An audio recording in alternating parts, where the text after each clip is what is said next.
Assalamualaikum warahmatullahi wabarakatuh.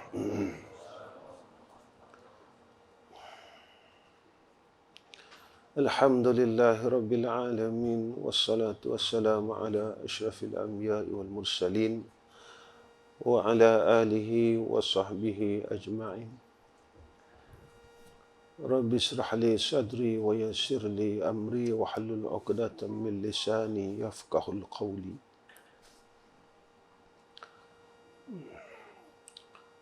Allahumma lakal hamdu wa lakal syukru wa ilaikal mustaka wa antal musta'an wa la hawla wa la quwwata illa billahil aliyil azim. Pertama sekali kita panjatkan puji dan syukur pada Allah Ta'ala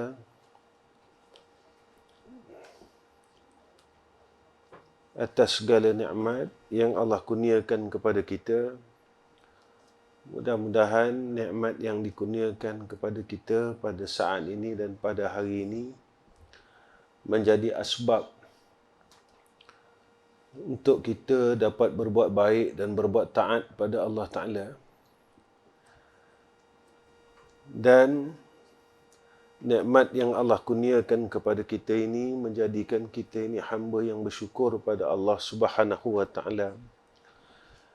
Bukan nikmat yang Allah kurniakan kepada kita menjadikan kita ini orang yang melakukan kejahatan atas nikmat-nikmat tersebut. Dengan nikmat yang ada, kita menjadi semakin jahat kepada Allah Subhanahu wa Ta'ala. Nikmat hidup, nikmat dunia, nikmat berkeluarga, nikmat anggota tubuh badan dan segala nikmat yang Allah kurniakan kepada kita, khususnya iaitu nikmat hidup yang paling besar sekali. Jadi mudah-mudahan kita sentiasa dalam pimpinan Allah Subhanahu wa Ta'ala. Qala musannif rahimahullahu ta'ala, dan menuntut engkau sesuatu. Situ tak? Dan menuntut engkau sesuatu yang memelihara akan iman itu, dan suka engkau meninggalkan berbuat ibadat itu. Jadi orang yang mendapat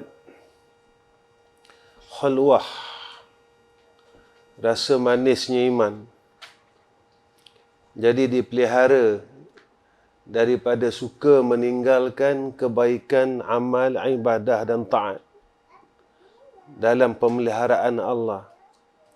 Ini yang dikatakan mahfuz ni tadi. Allah pelihara dia daripada kejahatan, kemaksiatan dan daripada perkara yang menjadi asbab dia jauh dengan Allah. Ini golongan ini. Golongan yang Allah mula pelihara dia. Kenapa orang ni dapat pemeliharaan daripada Allah? Maka adalah sebab yang demikian itu kerana nur pada hati engkau. Maknanya, kenapa kita dipelihara tadi? Sebab Allah campakkan nur di dalam hati kita, iaitu nur iman, nurul hidayah, nurul taufik, nur ma'rifah. Bila orang dah mula kenal Allah Ta'ala dengan iman dia, lalu dia sentiasa diisi dengan nur hidayah dan taufik dalam pimpinan Allah Ta'ala. Dia dapat dalam pimpinan Allah. Yang inilah yang dikurniakan kepada salafus salih. Mereka sentiasa dalam pimpinan Allah. Ilmu yang Allah kurniakan kepada dia bukan sebagai semata-mata hanya ilmu. Tetapi ilmu itu menjadi asbab ia dipimpin oleh Allah. Semakin dia tahu, semakin dia kenal. Semakin dia kenal, semakin dia kasih.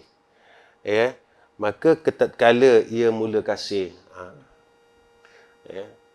Bila mula kasih, maka datang yakin. Bila datang yakin, datang iffah. Ya. Iffah ini, dia tidak bergantung selain Allah. Dia rasa dicukupkan oleh Allah. Bila datang, rasa dicukupkan oleh Allah, pada ketika itu, keikhlasan di dalam pengharapan dan pergantungan dia semata-mata kepada Allah Ta'ala. Yang inilah yang berlaku kepada salafus salih, kekasih-kekasih Allah. Mereka ni jadi hidupnya tenang. Sebab apa, tuan-tuan? Sebab dalam hatinya penuh dengan nur yang diisi oleh Allah. Tapi syarat untuk hati itu diisi dengan nur, bekas mesti bersih. Bekas nur ni tadi mesti bersih. Kalau bekas tak bersih, masuk cahaya. Kita dulu, masa kecil-kecil tuan-tuan, kita di rumah dulu tak ada api. Kita pakai pelita, sini panggil pelita apa? Pelita ayam ke? Kalau cermin ni tuan-tuan, ada, saya panggil jelaga. Tuan-tuan panggil apa? Sawang. Kalau tempat saya panggil jelaga. Sawang. Kalau ada sawang, api tu besar sekalipun, cahaya dia tak lepas keluar. Begitu dalam keadaan bekas ni tadi. Ada nur, bukan tak ada nur. Tapi sebabkan cermin ni ada sawang, maka tatkala tu dia tak boleh keluar pada zahir cermin ni tadi. Maka zahir qalbun tadinya anggota 7. Ni zahir dia. Sebab qalbun ni raja. Jika raja ni bersawang, maka rakyat dia bersawang. Jadi Imam Ghazali dia sebut gitu. Maka qalbun ni raja dan anggota tu rakyat. Ni dalam Salikin ada. Sebab itu dia tak boleh menerangi yang di sekelilingnya. Nurun ala nur tadi. Sebab itu kita baca Allahumma salli ala Muhammad. Kita baca berjanji maulid kan. Anta syamsun anta badrun. Anta nurun fawqa nuri.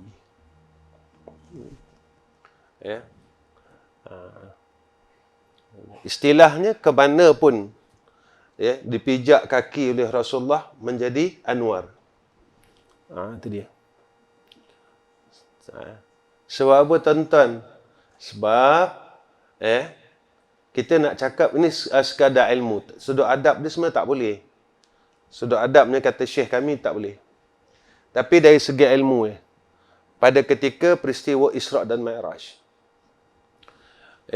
qalbun Nabi ni tadi dibersihkan oleh Jibril AS dan dibuang daripada qalbun dia itu satu titik daripada titik hitam tadi. Ni pada ilmu dia. Pada adabnya kita tak boleh nak menyatakan dalam hati Nabi ada nuktah hitam, tak boleh. Pada adab dia. Pada adab dia tak boleh. Pada ilmu dia. Sebab ilmu dia cerita begitu. Cuma Syekh kami ni, dia untuk tidak, dia kata, menyalahi adab dengan Sayyidina Rasulina Muhammad sallallahu alaihi wasallam, lalu dia mengatakan titik hitam itu dikaitkan dengan rahmah. Lalu dibuang.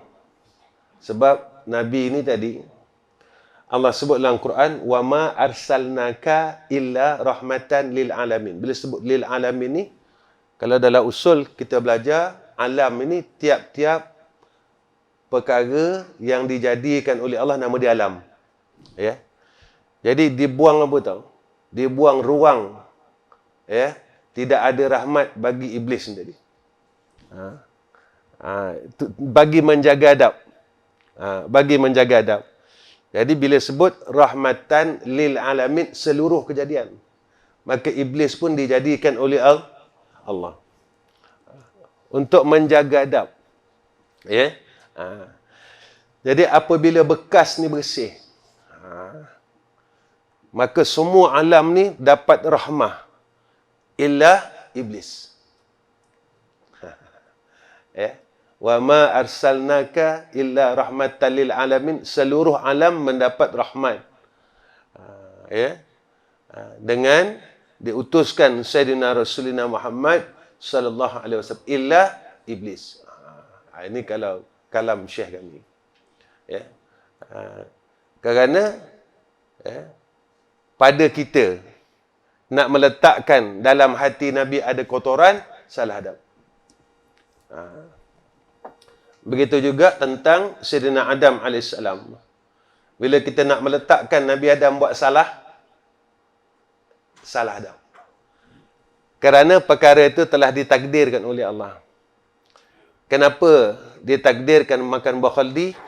Sebab dia makan buah khaldi ni tadi nak menyatakan menjadi khalifah di muka bumi.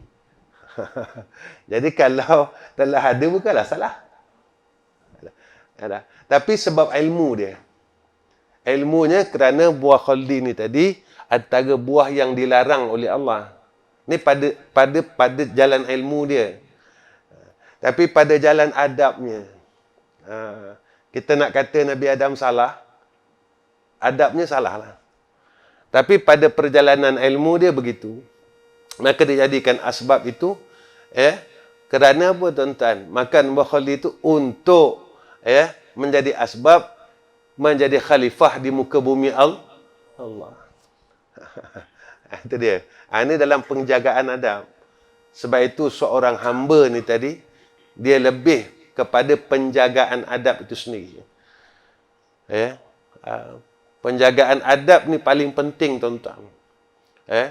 Sebab itu Imam Syafi'i menyatakan kepada kita, banyak adab itu lebih bagus, lebih baik daripada banyaknya ilmu. Dia kata lebih bagus. Hatta sedemikian. Baik. Itu golongan salaf soleh, ulama-ulama, mereka ni di dalam beramal mereka jaga adab. Hatta salat pun mereka jaga adab, tuan-tuan. Dalam penjagaan adab ni tadi. Hudur hati ni adab, tuan-tuan. Hadir hati dalam salat, adab. Hadir hati dalam doa, adab. Contoh, tuan-tuan doa, tapi tuan-tuan tak ada rasa apa-apa. Agak-agak, pada ni segi ilmu dia. Allah Ta'ala tahu tak kedudukan tuan-tuan ketika tuan-tuan doa? Tentu Allah tahu kan. Sebab kita belajar Allah bersifat dengan ilmu. Jadi ketika kita angkat tangan, tapi kita tak ada rasa apa, kita tak ada rasa nak. Gitu. Kita amin-amin saja je.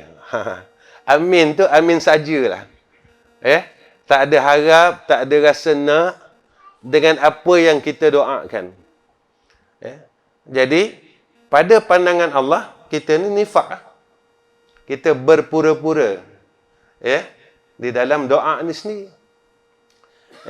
Sebab itu Imam Al-Ghazali rahimahullah ta'ala, dia meletakkan khusyuk ini salah satu daripada rukun salat. Pada Imam Ghazali. Pada fiqah dia, tak masuk. Sebab itu kena jaga daripada sudut adab ni tadi. Apa pentingnya adab?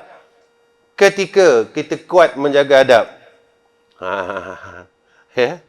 Ketika itulah, kata ulama, terhasillah segala amalan yang kita laksanakan. Kalau dalam kitab tasawuf disebut tajalli lah. Itu cerita. Tapi saya tak adalah nak sebut tajalli kan. Nanti susah nak faham. Kita ngaji macam ni tak payahlah sebut tajalli, susah nanti. Ya. Apabila kita kuat menjaga adab dalam amalan, tatkala itulah dikurniakan atas kita halwah ni tadi. Rasa manis, sedap, rasa seronok, ya. Rasa tu. Jadi satu-satu amalan yang tidak ada rasa, kita rasa tuan-tuan kalau makan satu makanan tawar je, apa tuan-tuan agak-agak tuan-tuan makan tapi tuan-tuan tak ada garam, tak ada minum gula, tak ada, rasa seronok tuan-tuan? Tak seronok dah. Maka kita seronok makan itu sebab rasa ke sebab makanan tu? Kita beli nasi dagang tuan-tuan. Nasi dagang tawar. tak ada bau garam, tak ada apa-apa pun tak ada. Nasi dagang B ni cukup semua, rasa semua cukup. Mana? Jadi tuan-tuan nak pilih yang mana? Nak pilih A ke nak pilih B? Tentu tuan-tuan pilih B sebab B ni rasa dia sedap. Ada. Tetapi kenapa dalam amalan kita tak memberatkan rasa?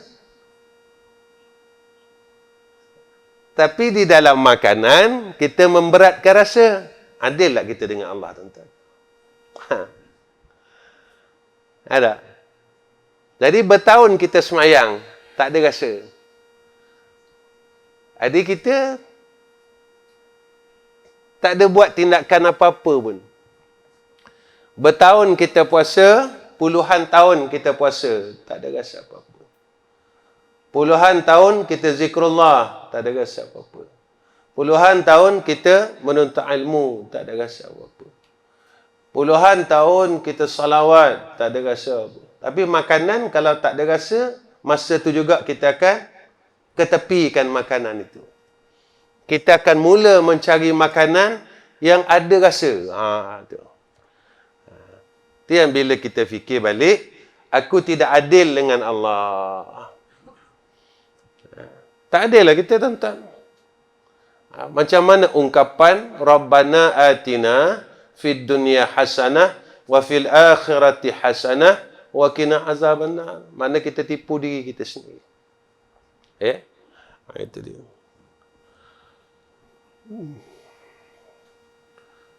Kerana nur pada hati engkau mengetahui ia. Orang yang menyalah suruh Allah Ta'ala dan lupa padanya, seperti racun bagi hati engkau. Ketika Allah dah letakkan nur dalam hati kita. Ketika tu tuan-tuan, bila kita menyalahi akan perintah Allah dan kita lupa Allah, dia jadi racun. Baik, saya pakai baju putih ni tuan-tuan. Ketika saya pakai baju warna putih ni tuan-tuan, ada kotoran pada lengan baju saya ni. Nampak tak? Nampak tak tuan-tuan? Pasal apa nampak? Sebab baju ni putih tu tak? Tapi kalau baju saya hitam, kena minyak hitam. Jadi kenapa kita tak rasa? Sebab bekas kita hitam. Itu jawapan dia.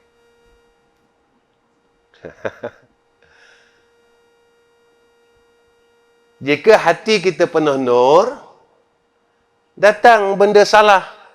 Sama, nur ni selalu dikatakan, pada kita ni selalu dididik kepada kita. Bila nur ni cahaya dia putih. Ada? Ada? Ketika tempat yang putih itu datang kotoran. Dia macam racun ni tadi tuan-tuan. Dia merosakkan. Bila kita biar, dia makin kotor dan makin kotor. Ketika itu, bekas ini dia berubah warna. Ketika kita ni tadi terkena satu kotoran, cepat-cepat kita akan mula rasa resah. Sebab apa kotor? Kita mula cari sabun untuk basuh.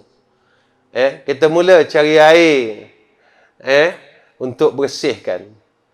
Tetapi bila pakaian kita berwarna hitam, datang kotoran. Kita tak rasa dia kotor sebab sedia kotor dah. Tadi. Jadi, kalau kita buat salah, pasal apa tak rasa? Bekas kita masalah. Tapi jika kita berbuat salah, cepat rasa, bermakna bekas kita mula dah dibersihkan oleh Allah. Ini ya tuan-tuan. Mudah je. Sebenarnya dengan Allah mudah tuan-tuan. Dengan Allah Ta'ala ni paling mudah. Sebenarnya hubungan dengan Allah paling mudah. Kerana ilmu yang ditunjukkan oleh ulama kepada kita cukup mudah. Macam mana kita nak mengenal dan memelihara akan apa yang telah ditunjukkan oleh ulama. Tak susah tuan-tuan. Sebab itu ulama disebutkan kepada kita dalam kitab Nasaihul Ibad, tanda orang kenal. Tanda orang kenal, kata hukama, satu, mahabbah. Kedua, kerinduan. Ketiga, takarrub. Kata hukama. Semakin kita kenal Allah, semakin kuat takarrub. Tapi kalau kenal, sekadar kenal pada ilmu, dia tak ada apa tuan-tuan. Sebab itu ada orang sembang ilmu kenal. Ilmu kenal ni dia jadi sembang di kedai kopi. Sebab apa? Sebab dia duduk pada tempat ilmu kenal. Belum kenal. Tahu lain tuan-tuan. Tahu lain.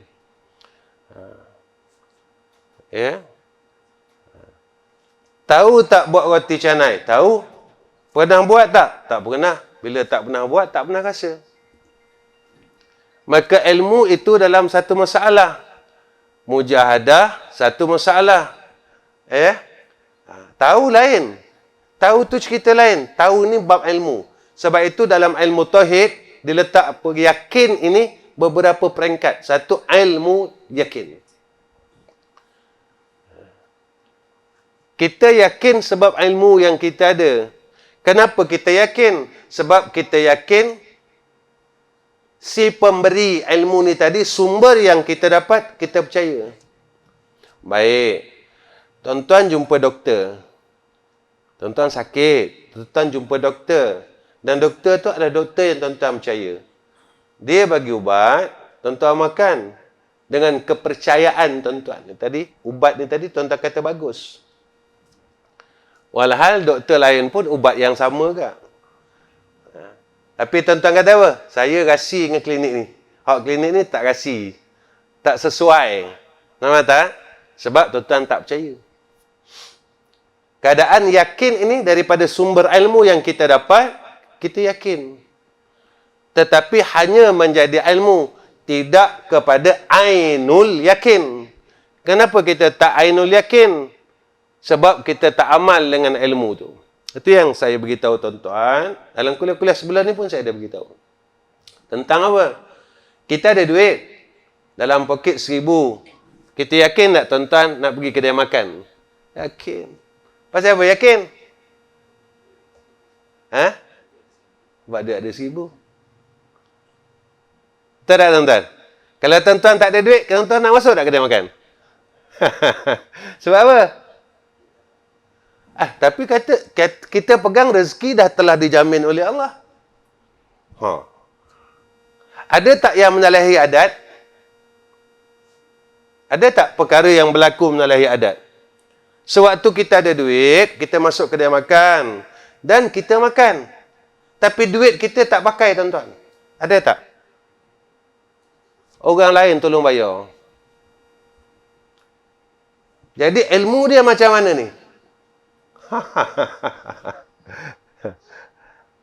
Adat dia macam tu. Adat dia, perjalanan adat dia begitu. Tetapi adat ni boleh menyalahi adat. Itu yang saya katakan, kita ada duit 1,000 dalam poket, kita berani pergi kedai makan. Berani pergi pasar raya. Tak gitu? Sebab kita tahu kita ada duit. Lalu kita rasa kita ada duit.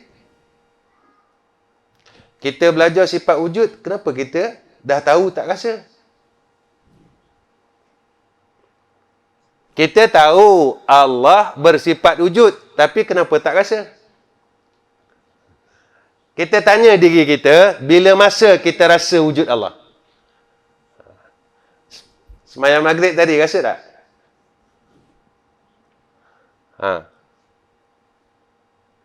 Kita tanyalah.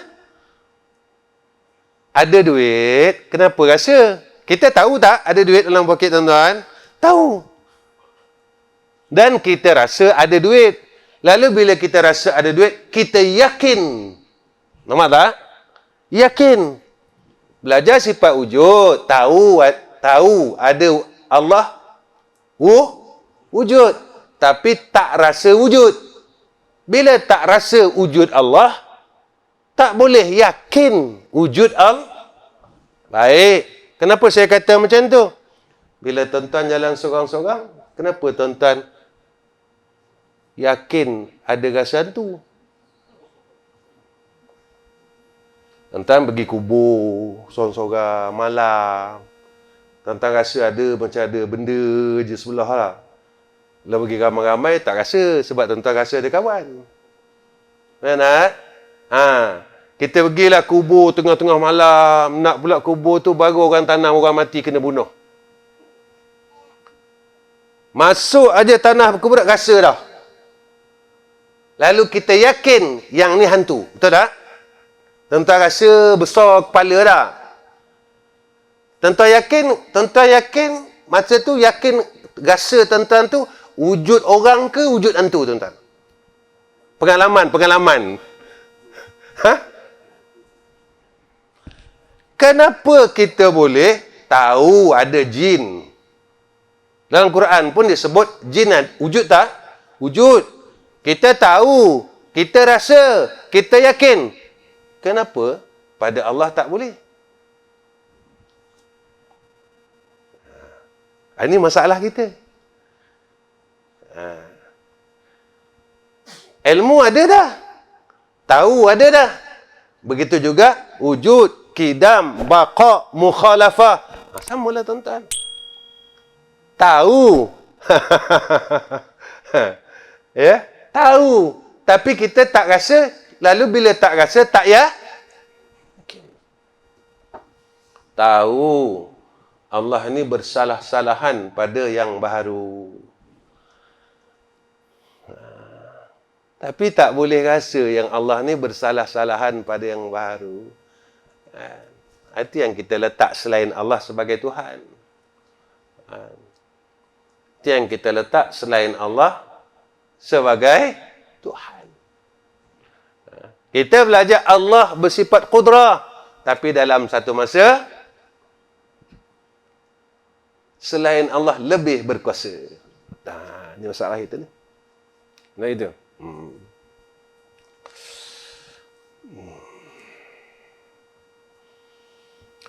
Maka, kata dia, orang yang punya akal. Kata ulama, orang yang ada akal.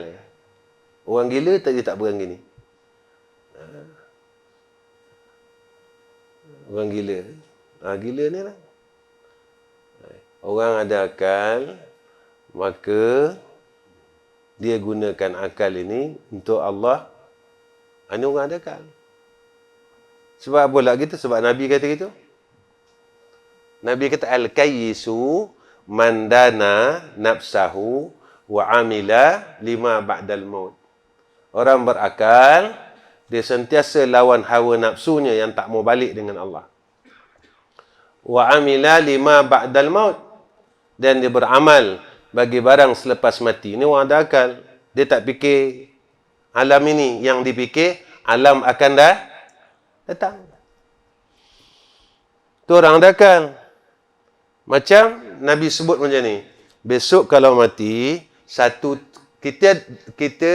kalau mati Nabi kata, satu kawan tinggal, satu kawan tunggu tepi liang, satu kawan masuk dalam kubur. Jadi yang kita usahakan ni, kawan tinggal ke, kawan hantar tepi liang ke, kawan masuk dalam kubur. Ikhlas tuan-tuan, jangan tipu Allah Ta'ala. Tuan-tuan, cakap ni Allah Ta'ala, ni malaikat tu rakam ni. Terus catat. Hak yang kita buat selama 50-60 tahun ni. Kita buat ni, kita berkawan ni bersungguh-sungguh cari kawan yang tinggal ke, kawan yang sampai dekat tepi kubur ke, cari kawan yang sampai liang kubur. Kalau macam tu, kawan yang tinggal ni Ustaz, tak boleh. Bukan tak boleh. Bawa dia masuk dalam kubur. Kawan yang tunggu tepi kubur ni, bawa dia masuk dalam kubur. Macam mana nak bawa? Biar kawan yang tinggal menjadi asbab, jalan untuk dia masuk dalam kubur. Jangan tinggalkan. Bawa masuk sekali.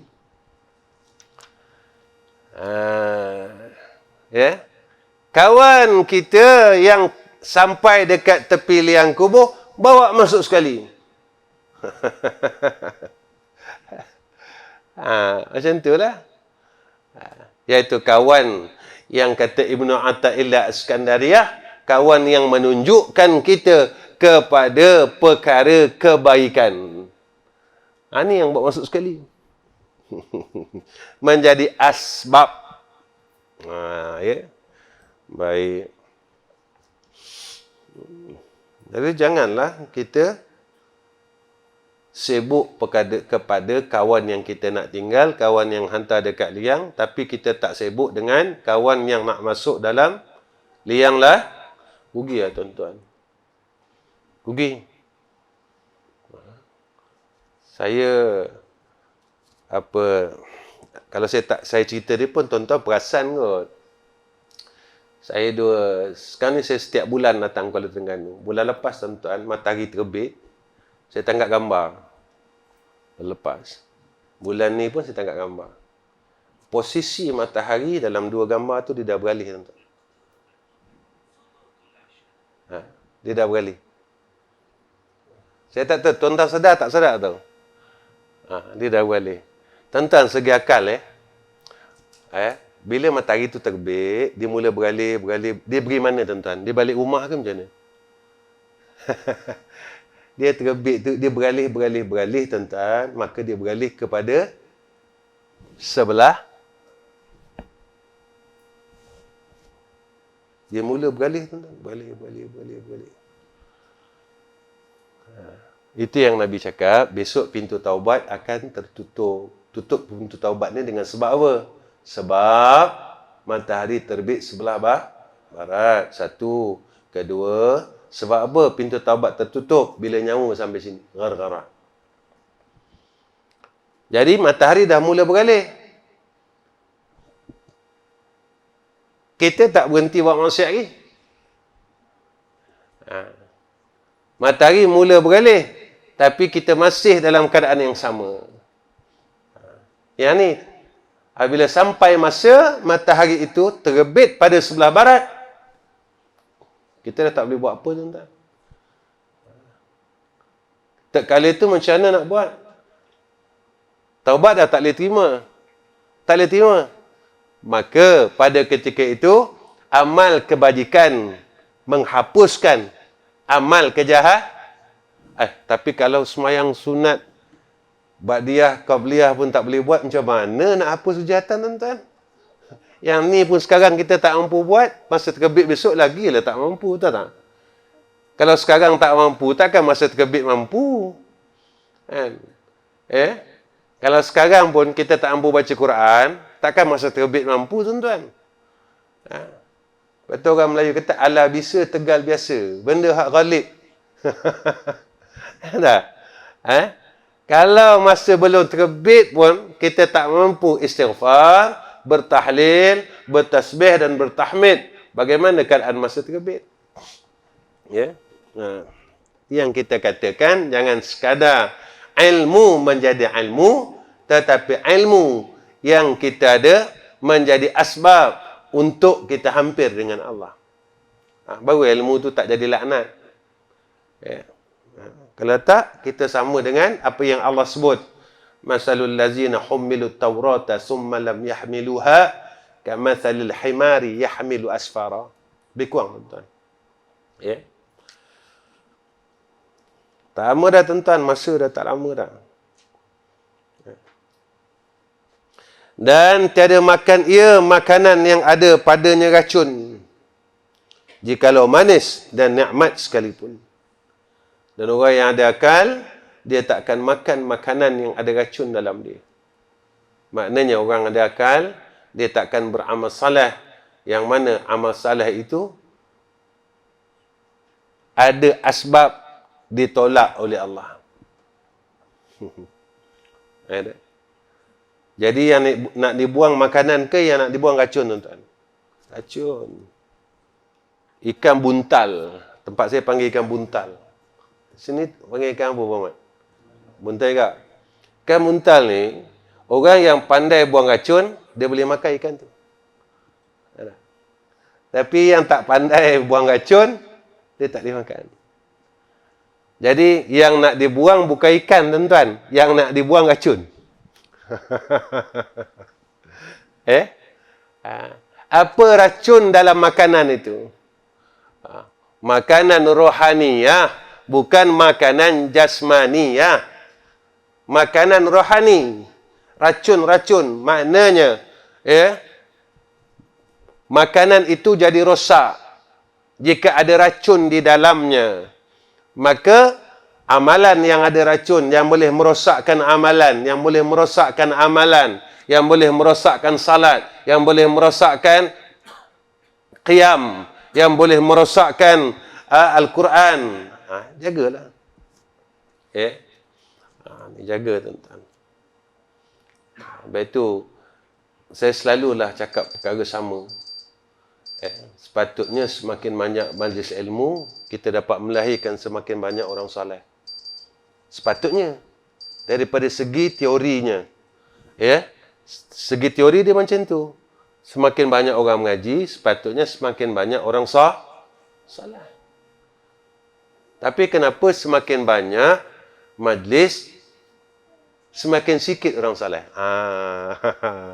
Ini jadi fikir ke, Haji Mi? Ya tak? Jadi fikir kita.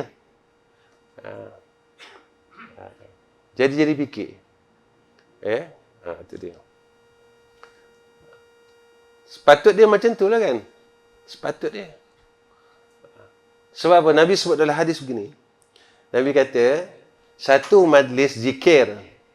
Majlis ilmu ni majlis zikir lah. Dia dapat mengkifarahkan 1000 majlis asi, majlis maksi, dikifarahkan.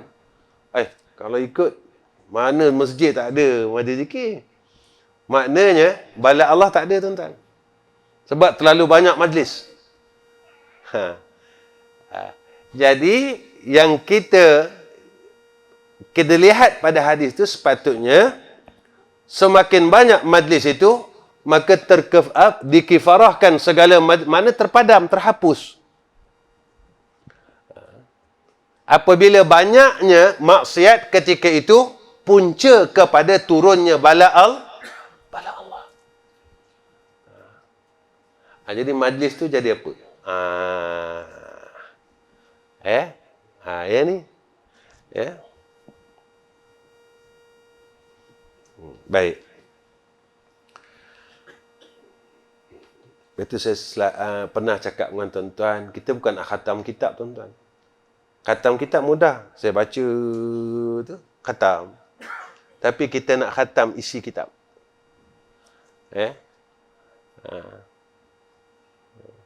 Lepas tu di madrasah, saya masa lockdown dulu, tak masuk pasal 3, pasal 4 kan. Saya khatam 2 kitab. Lalu saya berhenti lebih kurang 3 minggu. Jamaah saya tanya. Kenapa Abi tak baca dah kitab? Saya kata, buat apa saya baca? Hak dua tu pun tak buat. Ya. Kalau dua tu tak buat, dua kitab tu tak dibuat apa yang kita dah mengaji, besok kena laknat, tuan-tuan. Allah tanya tak? Pasti tanya. Bila tanya, menjadi asbab kita masuk neraka Allah. Orang alim yang masuk neraka Allah dengan ilmu dia. Yang ni kita takut, tuan-tuan.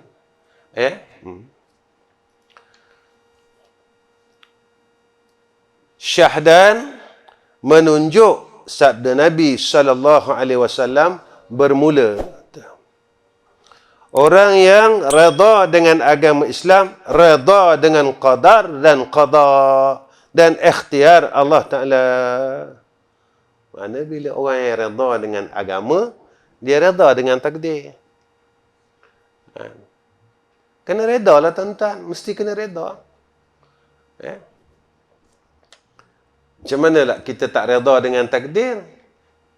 Kita beriman dengan yang memberi takdir, tetapi kita tak beriman dengan takdir. Tak munasabah, tuan-tuan. Yang memberi takdir Allah. Tetapi takdir dia kita tak percaya. Jadi, kalau kita tak percaya kepada takdir, percaya kepada yang memberi takdir, tak munasabah, tuan-tuan. Tak? Itu dia. Macam mana tu agak-agak? Kita ni banyak sangkut, tuan-tuan. Beriman dengan hari akhirat. Betul tak kita beriman dengan hari akhirat? Tu. Ataupun kita ada syak dengan hari akhirat. Macam ni. Tuan-tuan, orang bagi satu racun. Satu tuaknya. Tuan-tuan pilih mana? Tuan-tuan pilih racun ke tuaknya, tuan-tuan? Tuak lah, tuan-tuan. Sebab apa? Tuan-tuan tahu kalau aku minum racun, mapuh. Sebab apa? Tuan-tuan tak nak ambil racun. Tuan-tuan yakin. Kita yakin tak kalau buat maksiat masuk neraka? Sebab tak yakin lah. Betul masih buat maksiat. Kenapa dengan racun kita yakin, dengan neraka tak yakin? Walhal masuk dalam rukun iman. Ada? Jadi kalau besok ditanya dia malaikat, man rabbuka, agak boleh jawab tak? Tak lepas dah, tuan-tuan. Sebab tak yakin. Dalam tauhid, tak boleh syak, zan, waham. Zan tak boleh. Zan ni banyak yakin, sikit ragu. Dalam fiqh pakai, tuan-tuan. Zan ni pakai. Kita masuk lautan, kemudian kita tak tahu arah kiblat, kompas tak bawa apa. Jadi kita zankan di sini arah kiblat. Di sini arah kiblat. Lalu kita semayang. Tetapi zan ni, tuan-tuan, jika mana datang satu orang mukimin kat situ, dia datang kata, bang, kiblat salah. Ketika itu wajib semayang balik. Tapi jika tak ada orang tegur kita, dan kita yakin dengan zan kita ni, sah semayang. Itu fiqh, tuan-tuan. Tapi pada tauhidnya tak sah. Zan batal. Waham batal. Syak batal. Ini yang kita takut. Tatkala mana kita batal? Waktu mana kita batal? Itu yang saya beritahu dekat satu masjid. Saya kata, ada satu golongan, dia meletakkan Allah bertempat. Tak payahlah sebut golongan tu. Golongan-golongan yang tersebut dan yang terbabit sahaja. Ini tidak yang mengenai mana yang hidup ataupun yang mati. Sekadar rekaan cerita sahaja. Lalu, dia meletakkan Allah itu Baik. Kita agak-agak tak sama tak dengan orang? Kita tak cakap Allah bertempat. Tapi kita rasa, kita pegang Allah bertempat. Betul ke Ustaz? Betul? Kenapa kat Padang Midin tak rasa takut? Dekat Mekah takut? Dekat Bukit Payung tak takut pun? Dekat Mekah takut? Kita takut tu sebab apa? Ni nak tanya, nak halus lagi akidah ni. Akidah nak bagi halus lagi ni. Kita tak cakap Allah bertempat. Golongan itu dia cakap. Kita tak. Tapi kita pegang begitu. Akidah ni dia kena cakap ke dia kena pegang?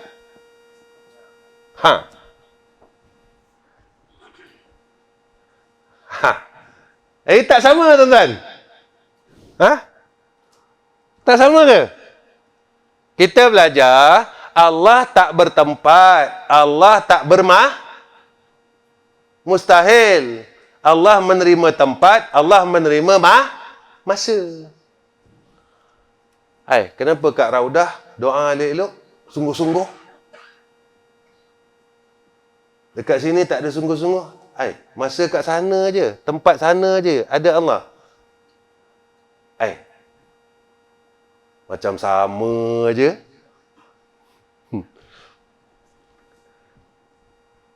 Macam sama, tapi tak sama. Sebab dia tak bagi nama. Puak ni dia tak bagi nama. Tapi macam sama. Sama, tapi tak serupa, dia cakap. Macam itulah tuan-tuan. Tahu tu? Pening ngaji dengan Ustaz Nizam ni, dia kata. Pening, dia kata. Kalau macam ni salah. Memang kita orang salah pun, tuan-tuan. Banyak salah sebenarnya. Kita nampak, kita rasa kita orang betul. Betul ayat yang saya suka baca tu, ulul albab ni, orang ada ilmu. Tapi orang ni, ahli ilmu yang macam mana? Tuan-tuan tengok sendiri, ulul albab. Macam apa dia punya. Baik tu golongan ni, dia sifat ulul albab ni, orang ni berfikir, orangnya ingat. Duduk, berdiri, baring, dia ingat. Ingat Allah. Ingat apa salah aku ya? Berfikir, apa salah aku? Apa yang aku masih salah lagi? Macam tu sebenarnya. Ya. Barulah dia dapat natijah. Natijah Allah sebut kat kita. Allah ni sayang kita, tuan-tuan. Natijahnya apa? Rabbana ma khalaqta hadza batila. Subhanaka, maha suci Engkau ya Allah. Maknanya Engkau ni tak dikurang langsung. Kita belajar tauhid kan? Maha suci Allah daripada segala sifat kekurangan. Kerana apa? Sebab Allah wajib bersifat dengan kamalat, yakni bersifat dengan kesempurnaan. Boleh kita nampak. Barulah fakina azaban nar, baru boleh keluar dari neraka. Tapi kalau kita syirik, tak boleh fakina azaban nar. Dalamlah tuan-tuan. Dekat dalam. Sekarang ni kita kena muhasabah selalu. Dunia dah tak lama dah, tuan-tuan. Dah tak lama. Kan? Lepas satu wabak. Kan? Sekarang, hubungan sejenis ni jadi merata dah, tuan-tuan. Kan? Ada. Nabi kata zina ni besok zahir Nabi kata. Macam ni? Kan semua tanda hadis fitan kan. Kalau dulu gay lesbian ni sorok-sorok malu. Sekarang ni berani. Tak ada kata zahir. Jadi nak tunggu masa bila lagi, tuan-tuan? Nak tunggu Imam Mahdi? Tak payahlah. Jangan tunggu Imam Mahdi lah. Ada orang pergi cari Imam Mahdi. Cari, tuan-tuan. Sebab saya cakap ni bukan saya reka, tuan-tuan. Orang datang madrasah saya, hantar surat. By hand. Cakap orang putih. By hand. By hand, tuan-tuan, surat ajak saya pergi ke suatu tempat di Timur Tengah supaya menunggu Imam Mahdi. Saya kata, engkau tunggulah, saya nak tunggu kat rumah. Macam-macam sekarang, tuan-tuan. Macam-macam. Agak-agak kalau zahir Imam Mahdi, kita jadi tentera ke, kita yang dipenggal kepalanya. Ini persoalan. Sebab apa? Sebab Imam Mahdi akan pancung orang kafir. Siapa yang cakap kita kafir? Pokok, batu. Kita duduk di pokok, ada tak? Kita duduk di pokok, sekarang pokok dokong lah, kurang lah kan? Musangking. Terengganu ni dokong dah kurang lah, sebab orang tebang Melaka. Duduk di tepi pokok Musangking. Musangking kata, ni kafir ni. Maka Imam Mahdi dan tentera ni datang bunuh. Sebab akidah kita tak selesai. Kita ragu. Ragu itu, ragu ini, ragu itu. Takkan mukmin ragu. Dalam iman dia tak boleh ragu. Duduk di pokok rambutan. Pokok rambutan kata, sini ada orang kafir. Sudah. Masalah kita. Jadi selesaikan akidah. Mudah. Selesaikan akidah. 8 suku dah kita ni.